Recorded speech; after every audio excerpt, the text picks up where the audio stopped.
Interviewer ഒക്കെ ആയിട്ടുള്ള online മീഡിയയിൽ ഇന്റർവ്യൂർ ഒക്കെ ആയിട്ടുള്ള മസ്താനിയുടെ പേര് കേൾക്കുന്നുണ്ട്.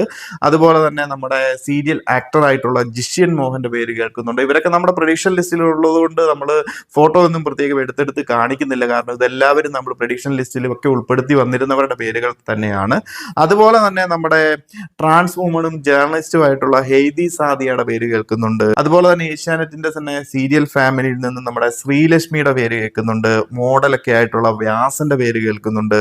അതുപോലെ തന്നെ സോഷ്യൽ മീഡിയ ഇൻഫ്ലുവൻസറും ഇന്റർവ്യൂറൊക്കെ ആയിട്ടുള്ള നമ്മുടെ മെഗറിന്റെ പേര് കേൾക്കുന്നുണ്ട്. പിന്നെ നമ്മുടെ ആക്ടർ ആയിട്ടുള്ള ബാലയുടെ പേര് കേൾക്കുന്നുണ്ട്. ബാലയൊക്കെ ഈ ഒരു സീസണിലേക്ക് വരുമോയെന്ന് എനിക്ക് സംശയമുണ്ട്. ഓൾറെഡി ആൾക്ക് ഹെൽത്ത് ഇഷ്യൂസും കാര്യങ്ങളും ഒക്കെ പറയുന്നത് കൊണ്ട് തന്നെ ആൾ എത്തുമോന്ന് അറിയത്തില്ല. ഇനി വന്നാൽ തന്നെ എന്തിനാണ് ഈ ഒരു സമയത്തൊക്കെ ബിഗ് ബോസ് ബാലയെ പോലെ ഒരാളെയൊക്കെ സീസണിലേക്ക് കൊണ്ടുവരുന്നത് എന്ന് നമുക്ക് അറിയുന്നില്ല. എന്നാണേലും നമുക്ക് നോക്കാം, അതൊക്കെ ബിഗ് ബോസിന്റെ ഇഷ്ടമാണല്ലോ. എനിവേസ് അതുപോലെ നമുക്ക് അടുത്തൊരാൾ നമ്മുടെ കോമണർ ആയിട്ട് ഒരാളും കൂടി ഈ ഒരു സീസണിലേക്ക്